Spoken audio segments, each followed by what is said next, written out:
Assalamualaikum warahmatullahi wabarakatuh. Waalaikumsalam.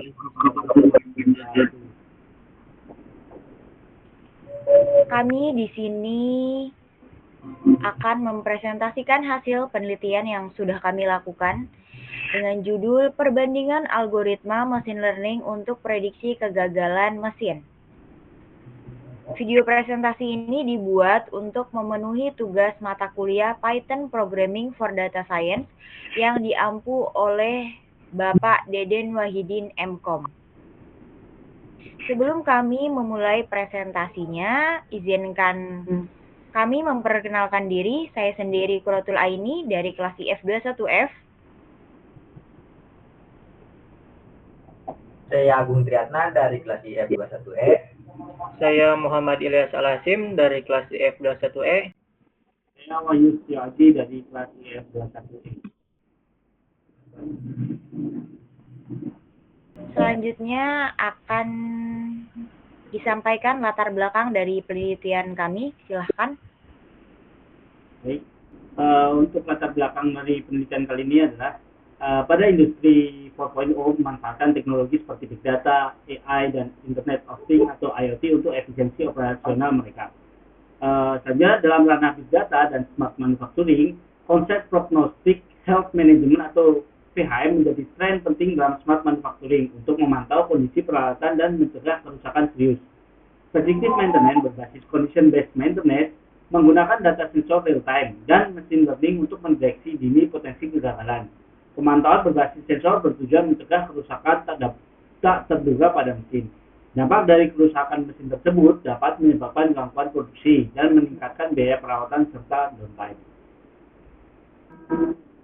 Oke, berdasarkan penelitian yang dilakukan oleh Zonta dan teman-temannya, biaya maintenance berkontribusi sebesar 15 sampai 60% terhadap total biaya operasional di sektor manufaktur. Oleh karena itu, pengembangan model machine learning yang mampu memprediksi kegagalan mesin dengan akurasi tinggi menjadi sangat penting.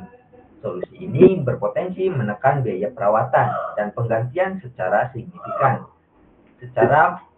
serta mengurangi downtime produksi. Penelitian terbaru menunjukkan bahwa algoritma machine learning seperti SPM, Random Forest, XGBoost, dan Decision Tree memiliki potensi besar dalam memprediksi kegagalan sistem dan klasifikasi masalah tertentu. Dari keempat algoritma tersebut telah dilakukan penelitian oleh beberapa peneliti. Yang pertama, untuk algoritma Random Forest telah diteliti oleh Darmawan dan berserta teman-temannya menggunakan algoritma Random Forest dan mencapai akurasi 99% dalam klasifikasi penyakit tiroid.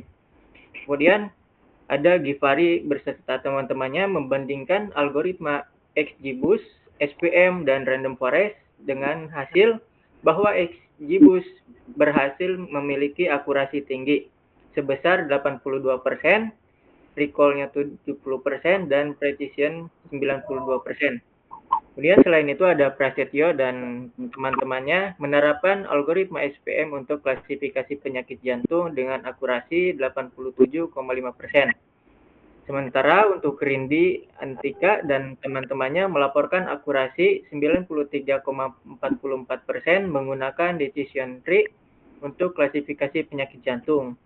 Penelitian ini menegaskan peran machine learning dalam meningkatkan akurasi prediksi kegagalan mesin yang dapat dioptimalkan dengan metode seperti lasso dan hyperparameter tuning. Cara kerja algoritma decision tree dimulai dari membuat atribut, kemudian melakukan uji atribut dengan mencari nilai entropi dan gain. Langkah selanjutnya adalah menghitung atau mencari nilai gain tertinggi.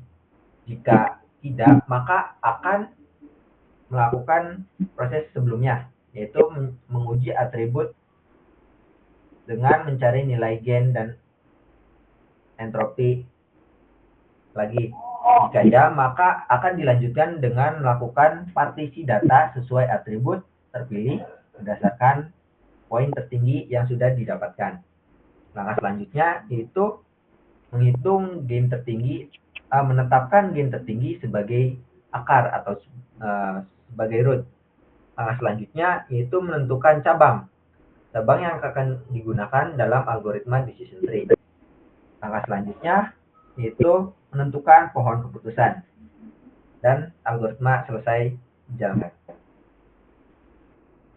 Kemudian ada cara kerja algoritma random forest. Random forest ini menggunakan metode bootstrap aggregating atau bagging untuk membangun beberapa model dari data pelatihan. Untuk cara kerjanya yaitu pembuatan sampel bootstrap. Ada data pelatihan dibagi menjadi beberapa sampel dengan ukuran yang sama. Setiap sampel dibuat dengan cara mengambil sampel data secara acak dengan pengambilan atau replacement. Artinya data yang sama bisa dipilih lebih dari sekali dalam satu sampel. Nah, kemudian ada istilah in-bag. In-bag di sini merujuk pada data yang termasuk dalam sampel bootstrap. Nah, in-bag di sini ada 2/3 dari data sampel. Kemudian ada OOB atau out of bag merujuk pada data yang tidak termasuk dalam sampel bootstrap yang nanti akan digunakan untuk mengevaluasi performa model secara internal tanpa validasi silang tambahan. Kemudian setelah itu dibuat pohon keputusan yang ada pada in-bag. Untuk setiap sampel bootstrap dibangun sebuah pohon keputusan. Saat membangun pohon keputusan ada dua aspek randomisasi. Pemilihan fitur secara acak pada setiap node dalam pohon. Hanya sebagian kecil fitur yang dipilih secara acak untuk menentukan split terbaik. Kemudian ada pemilihan sampel data secara acak. Seperti yang telah disebutkan, setiap pohon dibangun berdasarkan sampel bootstrap yang berbeda-beda. Setiap pohon keputusan diwakili oleh struktur pohon dengan node dan daun. Kemudian setelah dilakukan pembuatan pohon keputusan, dilakukan prediksi. Setiap pohon keputusan akan memberikan prediksi untuk setiap data pengujian. Prediksi dari semua pohon kemudian dirata-ratakan atau dipilih berdasarkan voting untuk mendapatkan prediksi akhir. Kemudian setelah mendapatkan hasil prediksi, algoritma telah selesai.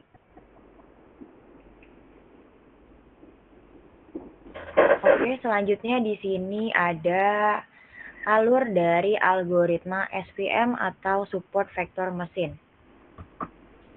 Alur ini diambil dari jurnal yang berjudul Implementasi Metode Klasifikasi SVM terhadap Pemakaian Minyak Goreng yang ditulis oleh Muhammad Yusuf Ramadan, Daniel Shauki, dan Tibiani.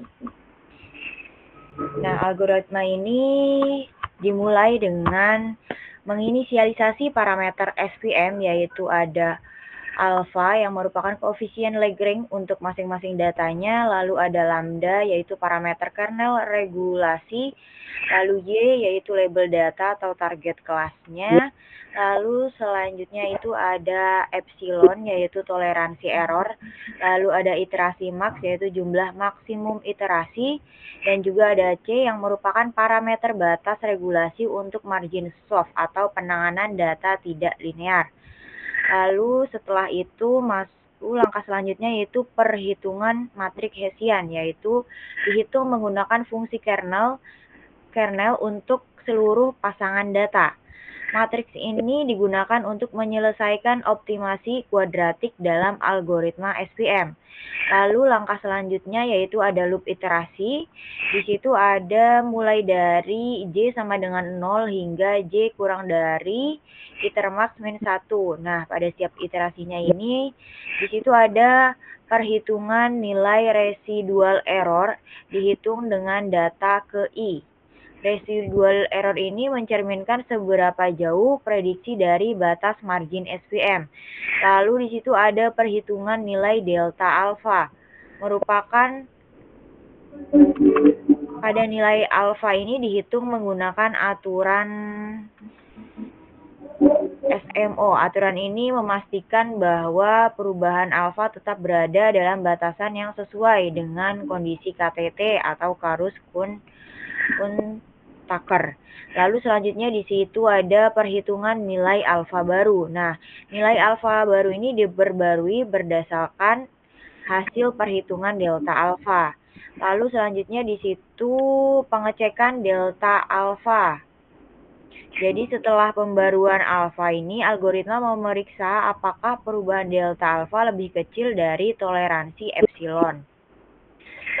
Nah, jika iya, maka nilai alfa baru akan disimpan. Jika tidak, perhitungan akan diulang kembali.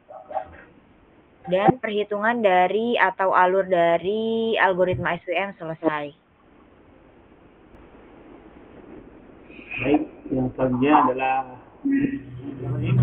alur kerja dari algoritma XGBoost, di mana proses dimulai dari input data training set X, yang kemudian akan dilakukan pembangunan tree secara bertahap atau iteratif. Setiap tree yang dibangun akan menghasilkan prediksi dan residual atau error, di mana residual ini akan digunakan sebagai acuan untuk membangun tree berikutnya. Proses ini terus berlanjut hingga mencapai jumlah iterasi yang ditentukan. Kemudian di akhir proses, hasil prediksi dari seluruh tree akan dijumlahkan untuk menghasilkan prediksi final, yang dinotasikan dengan simbol sigma.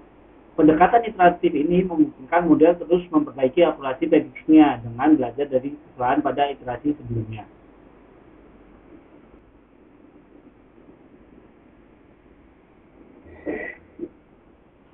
Selanjutnya di sini ada metode penelitian yang kita gunakan. Yang pertama di situ ada pengumpulan data. Setelah melakukan pengumpulan data, selanjutnya yaitu pre-processing data, lalu seleksi fitur dengan lasso, lalu ada hyperparameter tuning. Nah, setelah hyperparameter tuning ini ada implementasi algoritma, yang dimana kita menggunakan algoritma ada random forest, SVM, decision tree, dan juga XGBoost. Setelah implementasi dari algoritma tadi, maka akan masuk ke evaluasi dari modelnya. Nah, langkah pertama itu kan pengumpulan data, dan data kami ini diambil dari Kaggle dengan 2.500 record dan 16 fitur. Setelah data kita dapatkan, kemudian kita lakukan pre-processing. Tahapan pre-processing ini ada data cleaning, transformasi data, dan normalisasi data. Untuk data cleaning itu ada penanganan untuk nilai yang kosong dan nilai outlier. Nah, ini adalah gambar untuk adanya nilai yang kosong. Nilai yang kosong yang didapatkan untuk hydraulic pressure ada 10 dari 250 data. Kemudian kita lakukan pengisian nilai yang kosong dengan nilai min. Setelah dicek, nilai kosong yang tadinya ada 10 pada hydraulic pressure kemudian menjadi 0 karena telah terisi oleh nilai min dari data hydraulic pressure. Oke, langkah selanjutnya yaitu melakukan penanganan outlier. Yang pertama, di sini kita mengecek dulu apakah ada outlier di dataset yang kita gunakan. Di sini kita gunakan diagram box plot untuk mencari tahu apakah di setiap atribut itu ada outlier atau tidak. Nah, dapat dilihat di diagram di samping kiri yang sudah ditandai dengan warna merah itu merupakan outlier, di mana data outlier ini merupakan data yang memiliki nilai yang berbeda dari kebanyakan data. Maka yang kami lakukan kemudian yaitu melakukan penanganan outlier dengan melakukan normalisasi min-max. Kemudian dapat dilihat pada kolom pada diagram di sebelah kanan itu hasil yang sudah kami lakukan, di mana outlier sudah tidak ada. Oke, langkah selanjutnya yaitu kami melakukan data selection. Di tahap ini, kami menghapus beberapa kolom yang tidak digunakan. Yang pertama ada kolom date, kolom machine ID, dan kolom assembly line number. Langkah selanjutnya yaitu melakukan data normalization. Di tahap ini, kami mengubah rentang nilai yang semula dapat dilihat ada puluhan menjadi rentang nilai antara 0 sampai 1. Langkah selanjutnya yaitu melakukan data transformation. Di tahap ini kami mengubah kategori di fitur downtime, di mana untuk kategori mesin failure diganti dengan nilai 1, sedangkan untuk kategori no mesin failure diganti dengan nilai 0. Baik, dalam penelitian ini, sebelum melakukan seleksi fitur, kita menentukan parameter untuk seleksi fitur langsung menggunakan hyperparameter tuning. Kemudian dari hasil penelitian yang dilakukan, hyperparameter tuning ini mempunyai hasil parameter terbaik alfanya yaitu 0,001 dengan skor terbaiknya 0,12. Kemudian dari hasil alfa tersebut didapatkan fitur yang nantinya akan digunakan untuk prediksi yaitu hydraulic pressure, coolant pressure, air system pressure, coolant temperature, hydraulic oil temperature, spindle speed, voltage, torque, dan cutting. Lanjut. Kemudian setelah dilakukan pemilihan fitur, akan dilakukan training model dengan hyperparameter juga. Pada algoritma pertama yaitu SVM dengan akurasi 96 dengan parameter terbaiknya yaitu kernel LBS, gamanya 1, C-nya 10. Kemudian untuk selanjutnya yaitu random forest dengan akurasi 99%. Dengan parameter terbaiknya N estimatornya 100, minimal sampel speed-nya 10, sampel lift-nya 1, dan maksimal depth-nya 30. Kemudian parameter terbaik untuk XGBoost yaitu subsampelnya 0,9, N estimatornya 500, maksimal depth-nya 5, learning rate-nya 0,3, full sample by tree-nya 0,8 dengan hasil akurasinya yaitu 99%. Kemudian parameter terbaik untuk decision tree dengan akurasi 97% adalah untuk min sample speed-nya 5, minimal sample lift-nya 8, maksimal depth-nya 30, dan kriteria entropy. Oke, selanjutnya di sini ada model evaluation dan model akurasi comparison. Di sini ada confusion matrix. Confusion matrix ini yaitu alat evaluasi model machine learning yang terdiri dari 4 elemen utama, yaitu ada true positif atau TP, true negatif atau TN, false positif atau FP, dan false negatif atau FN. Nah, pada gambar ini hasil confusion matrix ini menunjukkan bahwa SVM ini memiliki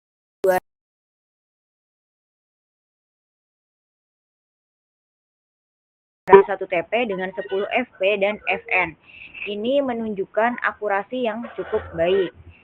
Nah, selanjutnya itu untuk algoritma random forest, yaitu menunjukkan performa lebih baik dengan 265 TN, 229 TP, hanya 4 FP dan 2 FN. Selanjutnya itu untuk algoritma XGBoost hampir setara dengan random forest, yaitu dengan 266 TN dan 229 TP, serta 3 FP dan 2 FN. Nah, untuk decision tree ini memiliki 260 TN dan 226 TP dengan 9 FP dan 5 FN. Sedikit lebih banyak kesalahan. Secara keseluruhan ini, Random Forest dan XGBoost memberikan hasil terbaik diikuti oleh SVM dan Decision Tree. Untuk grafik di sebelahnya yaitu model akurasi dari setiap algoritmanya. Di situ bisa dilihat bahwa SVM dengan akurasi 96%, lalu ada Random Forest dan XGBoost dengan akurasi 99%, dan juga ada Decision Tree dengan akurasi 97%. Nah, setelah penjelasan yang sebelumnya, di sini kami mendapatkan kesimpulan dari penelitian yang telah kami lakukan. Jadi penelitian ini berhasil membandingkan berbagai algoritma mesin learning dalam memprediksi kegagalan mesin di era industri 4.0. Algoritma mesin learning ini dapat secara signifikan meningkatkan akurasi prediksi kegagalan mesin yang berpotensi mengurangi biaya perawatan dan downtime produksi. Dari hasil evaluasi, algoritma XGBoost dan Random Forest menunjukkan performa terbaik dengan akurasi masing-masing 99%, Decision Tree dengan akurasi 97%, dan SVM dengan akurasi 96%. Parameter terbaik untuk setiap model ini juga diidentifikasi yang dapat digunakan untuk meningkatkan kinerja model di masa yang akan mendatang. Mungkin itu saja penjelasan dari penelitian yang sudah kami lakukan. Kurang lebihnya mohon maaf. Terima kasih. Wassalamualaikum warahmatullahi wabarakatuh. Waalaikumsalam warahmatullahi wabarakatuh.